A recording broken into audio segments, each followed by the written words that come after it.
All right, my story is like this. I was born the day before April Fool's in 1958.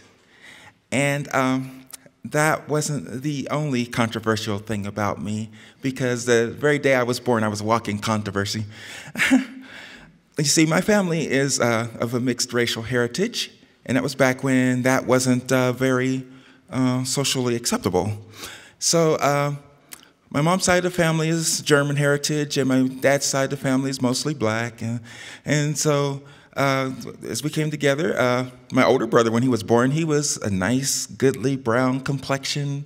And then all of a sudden I showed up, and I was blonde and blue eyes, blonde hair and all that. And then my dad's relatives immediately said, oh, we need to have a family conference because something must be wrong here. And they thought my mom must have cheated on my dad because I was, quote, the wrong color, you know. And I don't know about the genetics and all, but, you know, I was different. But that, again, wasn't the only thing that was controversial about me. Because when I got to be the age of 3, and this was about 1961, most people figure out what gender they are, I guess, when they're about 3 years old, and I just knew I was a girl. I just knew it. Nobody told me that. It just was there in my head already. Now, but my trouble was trying to get the rest of the world to understand that, so I tried to tell my mom this, and the only way that I could say it when I was 3 years old was, how come I don't look like my sister? And anyway, she thought I was stalling for time and just shuffled me off to bed, and I went to bed and cried myself to sleep.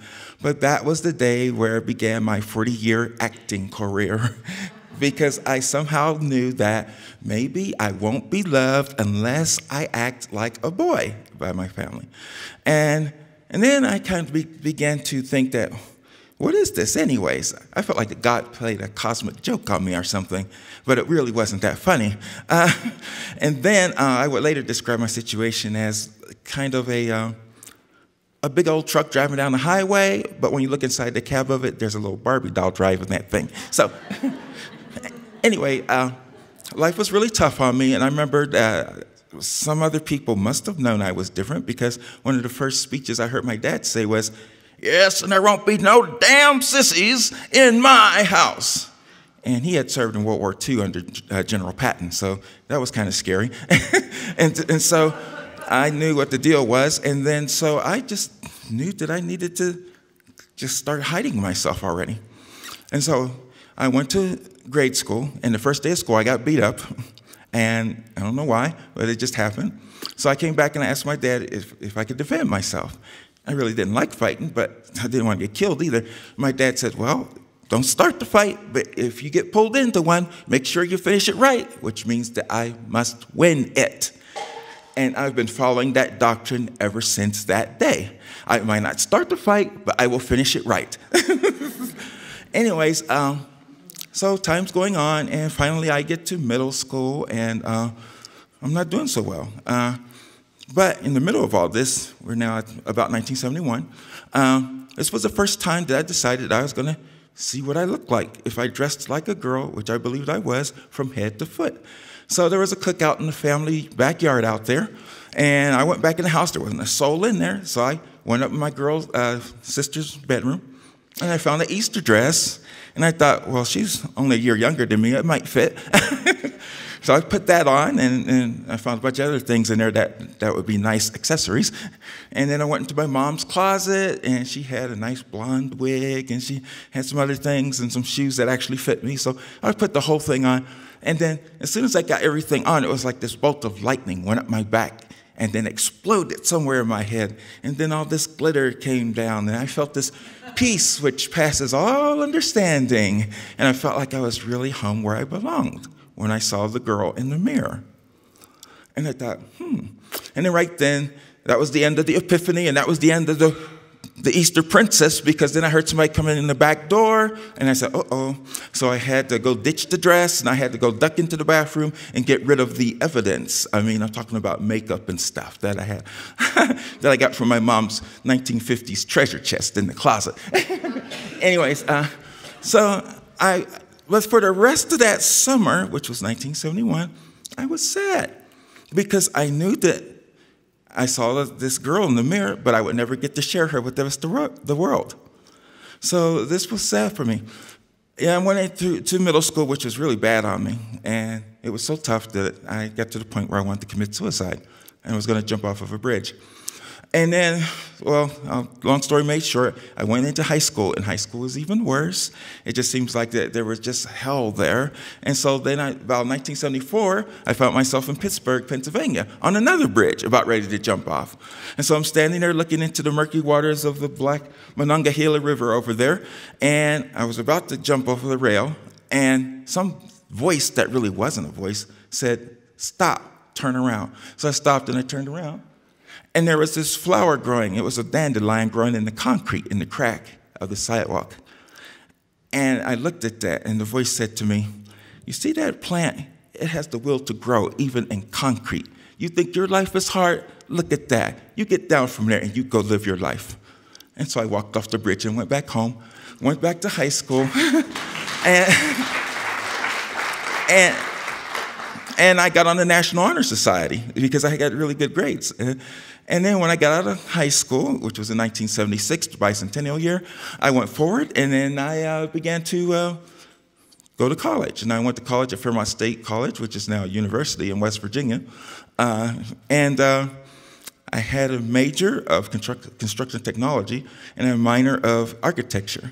Well, nowadays they call it civil engineering, but it was a little bit more broad then. So anyways, I did that.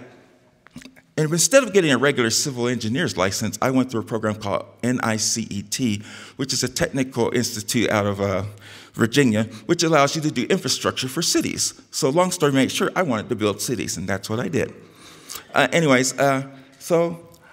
Time went by, and I considered a career in the military, and I considered the ministry, and I considered a monastic order and everything, because I didn't know what to do with myself. But I thought whatever I should do must be something that guys do, something that's ultra male, because then maybe this thought that I'm a girl with, maybe it wash away if I go pursue all these different things.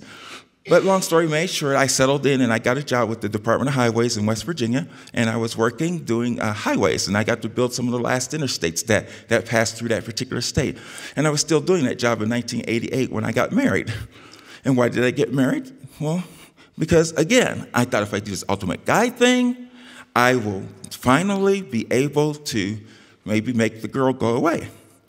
So I got married. I joined the moral majority. I became like this ultra-conservative Christian person. And I raised the two adopted kids that I adopted. And then my wife developed lupus. So we had to leave West Virginia. And we came to Colorado because it was a cleaner environment here. Anyways, when we got here, they had just passed Amendment 2. And they were calling Colorado the hate state because this was an anti-LGBT amendment that allowed people to discriminate against the LGBT community. But I didn't care about that because I was part of the moral majority. As a matter of fact, I used to protest the gays when I saw them in the parades and stuff. But anyways, I was busy in my church, and I taught Bible study class, adult Bible studies, inductive Bible study class where there was about 200 students, adults, mind you. I was going to Whitman Valley Chapel, which was the second biggest megachurch in Colorado Springs. I was friends with all kinds of people at Focus on the Family, et cetera, et cetera. I mean, I was on a roll, and one year they actually called our family the quintessential Christian family of that particular year in Colorado Springs. So we were really doing it, and then all of a sudden my life suddenly changed. It just went boom, just like that, and I can't snap my fingers. But anyways, in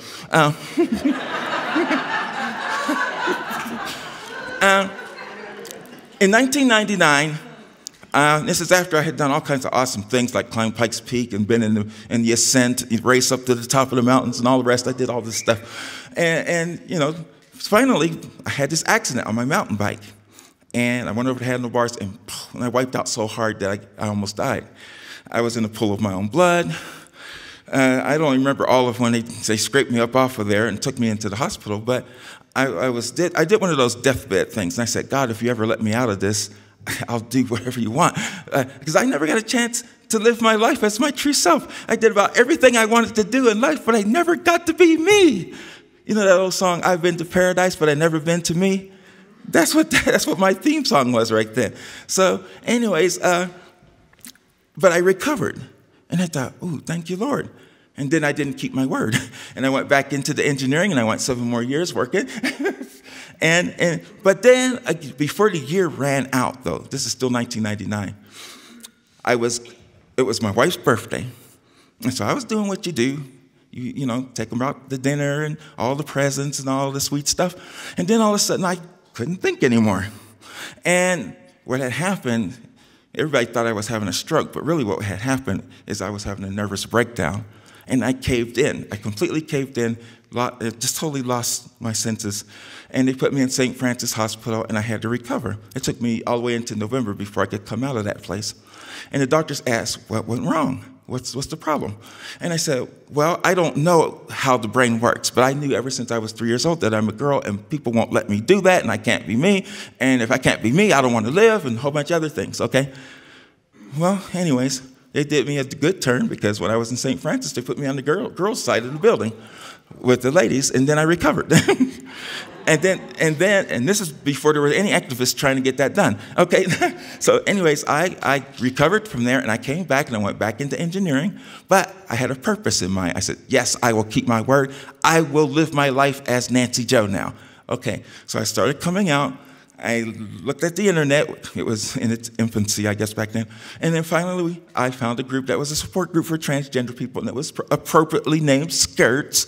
And then, so I went forward. But then I thought I didn't try hard enough to save my marriage. So I talked to some of my conservative friends, and they said, oh, we have a cure for your kind, people like you. So I went to the aversion therapy and to the reparative therapy, and I went to a 12-step sexual addiction class, even though sexual addiction doesn't have nothing to do with being transgender. But this is what they told me to do. These were my comrades. So I did this. It was a 3-year program that lasted from 2001 to 2004, and it didn't work.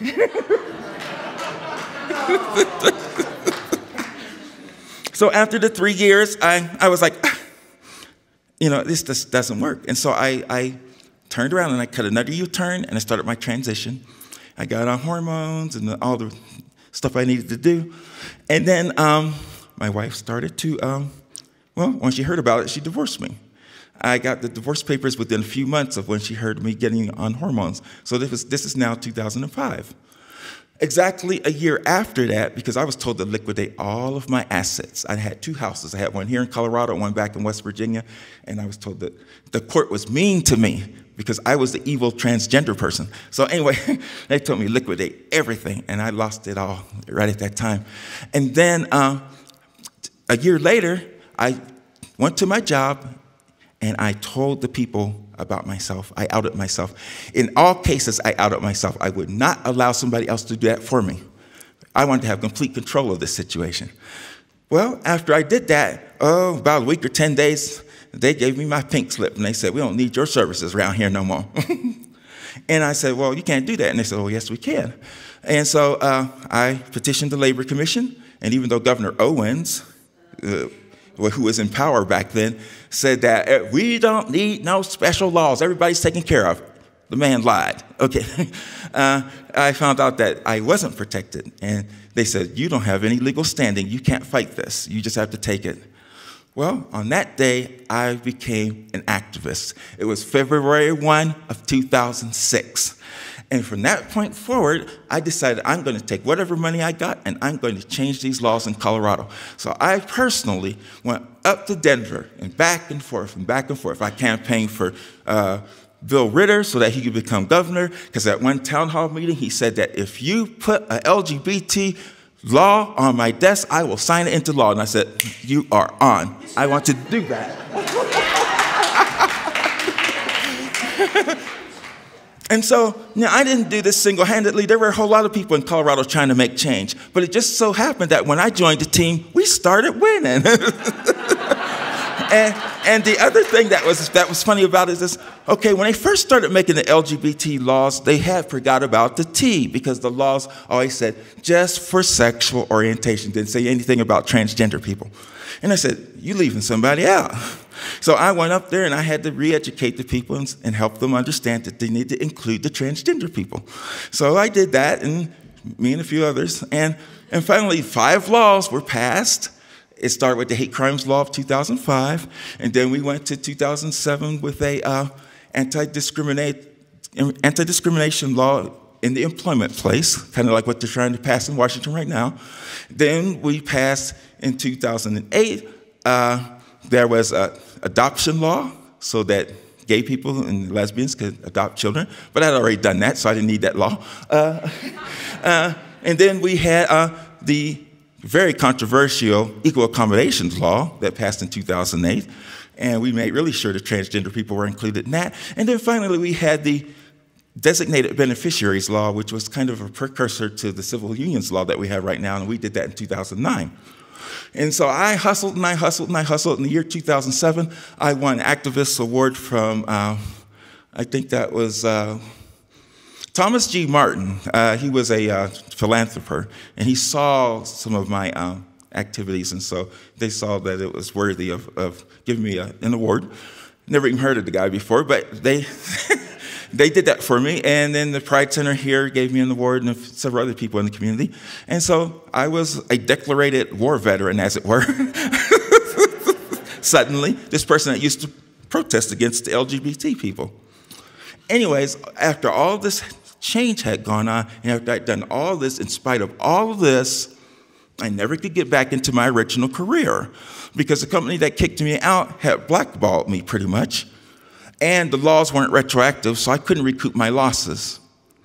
So I lost my 2 houses, I lost all of my financial holdings, and every time I tried to get a job, guess what? People will still discriminate even if the law is in place. They'll find different ways to do it. I applied to 2,050 different jobs, never could get a job. So I just kept coming down, down, down, down, down because of this anti-trans discrimination. And then when you add on to it the 2008 bad economy coming in, and then you add on the fact that my vision has gone really bad, now I'm declared legally blind, and then the government had the government shutdown and the sequester and all the rest, and you can see that by the time I got to this place, I lost my apartment that I had in I think it was 2010, October, when I lost that. So I went from 2 houses, lots of land, lots of everything, to now I'm just without an income. I don't have SSDI yet because of the government being slow, and I am homeless. And to this very day. And that's the end of my story.